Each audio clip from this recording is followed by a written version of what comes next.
creating a war mage on the Darktide server.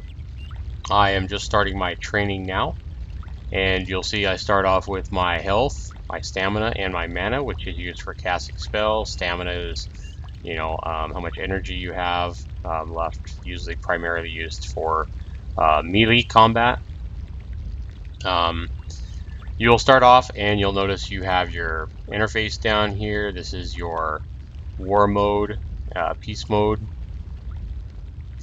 Here's your bag. Here's where you can go to check out all your fellowship, a legion. You can sign into an allegiance to help be part of it's almost like a guild in other games. This is going to show you all the magic spells and components you have.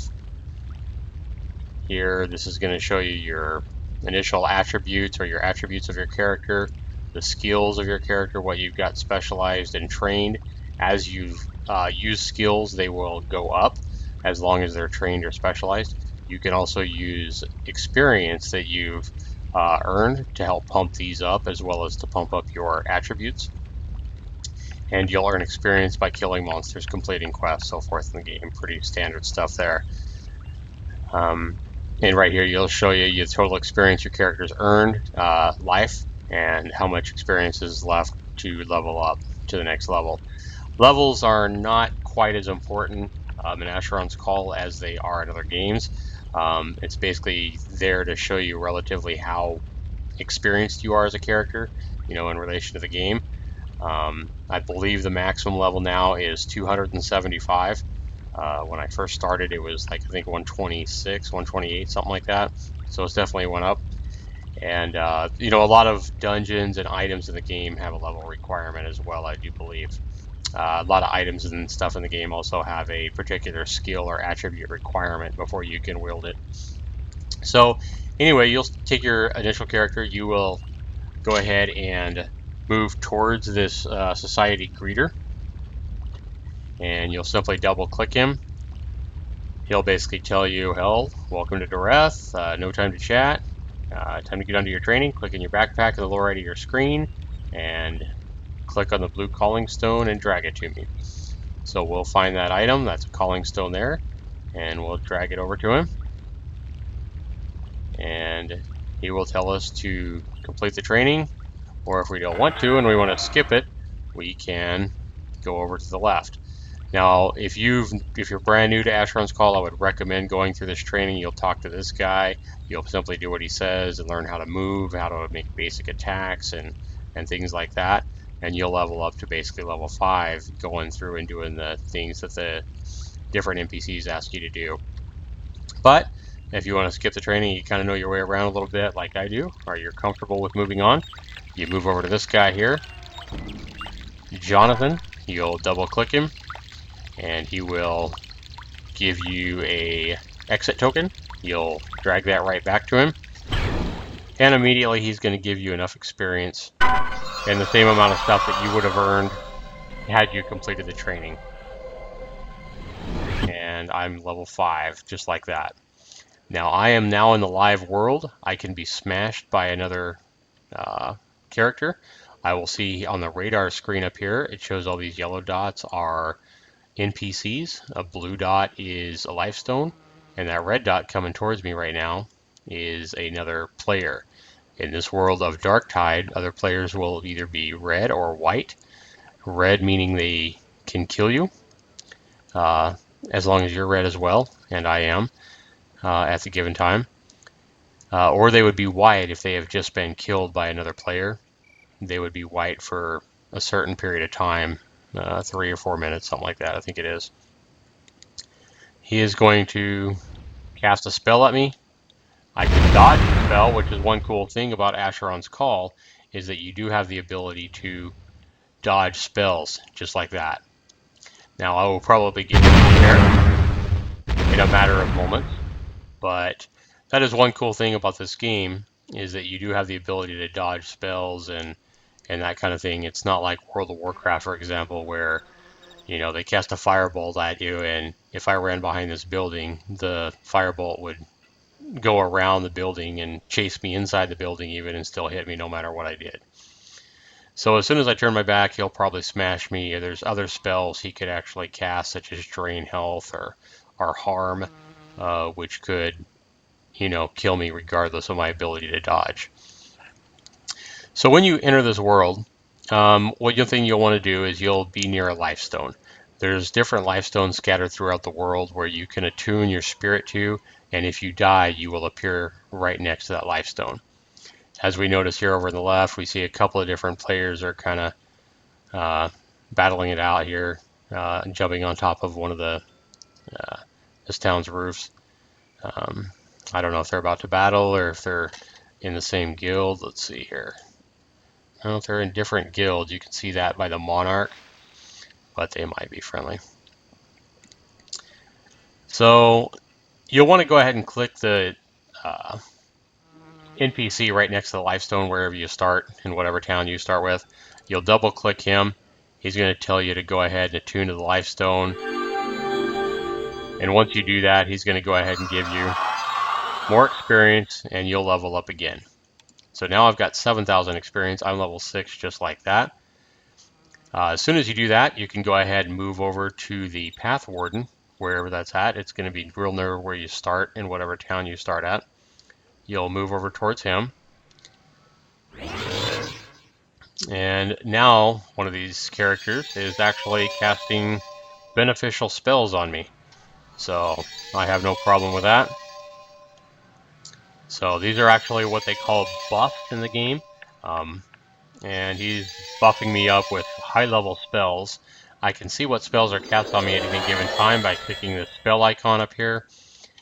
And this is how long that spell lasts. It lasts so long because of the spell's duration, or because of the level of the spell. It's a level 7 spell, that's why it lasts so long. And they're definitely very beneficial spells. Increases my natural armor by 225 points, my coordination by 40 points, and so forth. Now, if I was to die, I would lose the benefit of all these spells. Otherwise, they're going to last for almost 2 hours there. But anyway, you want to go ahead and double-click this pathwarden. He is going to ask you to give him the pathwarden token. You'll simply drag that out of your pack and to him. And again, you're going to level up just like that. He's going to give you another 12,500 experience. I'm now level 7. He's also going to give you a key so that I get some actual pretty nice armor out of a chest. If I try to open that, it's going to be locked. It tells me that up here. And I'm simply going to double click that key, target the chest. It's going to open that up. And now I can actually go ahead and pick up these items in this chest. If you're starting on Darktide, you'll probably want to do this pretty quickly before somebody smashes you into oblivion, because if this chest is to close, I don't believe there's a way to open back up again. So I've started off with some plate mail armor, something that's not going to be real beneficial to me as a mage. It's too heavy. I could use it. As a mage, you can use pretty much any armor you want, but it's going to be better for me to carry something lighter, like this robe, which has an armor built into it of 50. And it has magic spells which will actually increase that armor even higher. The starter armor is 120 if I was to wear the heavy plate mail armor, but I'm simply going to try to put this robe on, and to do that I either can double click it, and it'll tell you must remove your slippers to wear that, or I could just try to drag it on. I can see that there's a red circle meaning I can't wear it, because again I have to remove my slippers first. So to do that, I'll just simply drag my slippers off. Now I can put on my robe, which basically covers almost every part of my body except for my hands. To verify that, I can simply click the slots button here, and it'll show that every part of my body is covered except for my hands. So I will go ahead and use these plate mail gauntlets for now, especially since this starter armor that I get out of the chest is attuned and bonded. So that means if I was to die, it would not drop on my corpse, which is definitely handy, especially in a game like this. So I will drag this to my hands. These are casting spells. The robe and the hands armor is casting spells on me. To find out what spells it's casting on me, I can simply right click it. And I see that it cast a armor level 2 buff on me, which increased the armor rating of that particular piece of armor. This stuff actually has mana, just like I have mana for my spells. Any item that's magical in the game has its own mana, which will actually reduce, and it'll tell you how fast it reduces in the game. Once that mana is depleted, it would not cast this magic spell on me any longer, and I would need to refill this magical armor with mana. I could do that by using mana stones. It's actually given me one of the chests, a mana stone that's holding 1,000 mana that I can actually put into my magical items. You will also find these as loot in the game, and you can, sometimes they're not filled with mana when you find them as loot, but you can actually draw the mana out of other magical items you find as loot to refill the items that you value. Now this other armor here that I'm not going to be using, I'm simply going to give it back to this pathwarden, and he is going to go ahead and give me useful items that I can use later on. It gives me a sturdy iron key, definitely good because you can find random chests in random locations of the world that have some pretty good loot in them, and they require sturdy iron keys to unlock those. Here he gives me another sturdy iron key. I will drag this piece of armor to him. He gives me some steel salvage, which is definitely handy. And this guy is trying to decide if he wants to smash me, it looks like. And some granite salvage. Now these different salvages can do different things as far as with tinkering. You can actually tinker the armor that you find in the world to make it better. So if you look on different types of salvage, and you can also salvage items and get whatever type of material that item is made up of and actually create your own bags of salvage.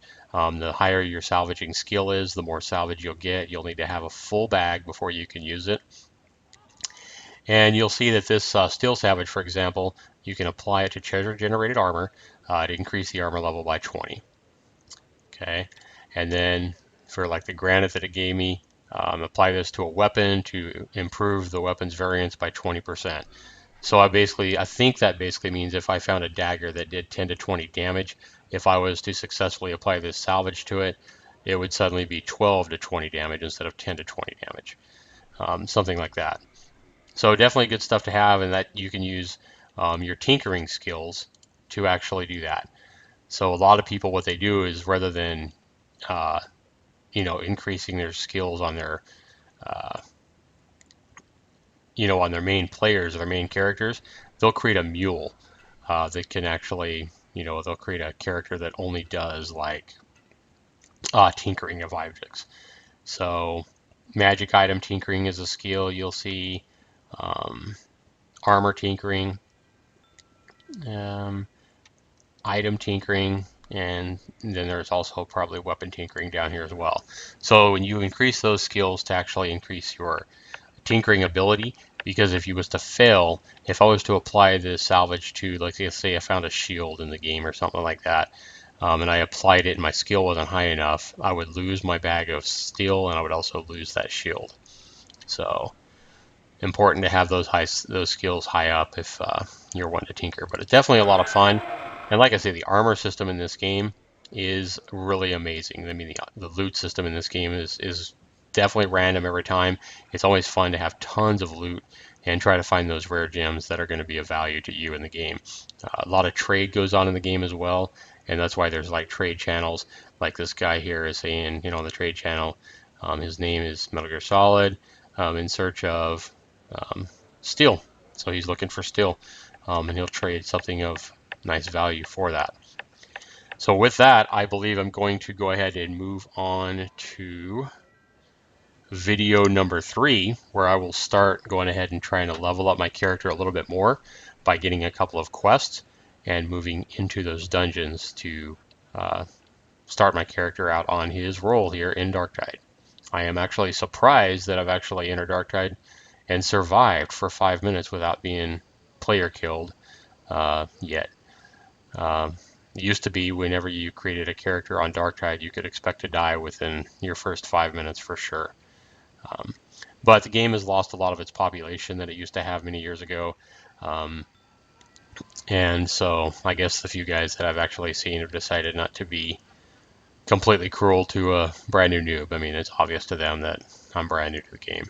So we'll go ahead and continue with our Darktide adventures in episode number 3. Thanks for watching.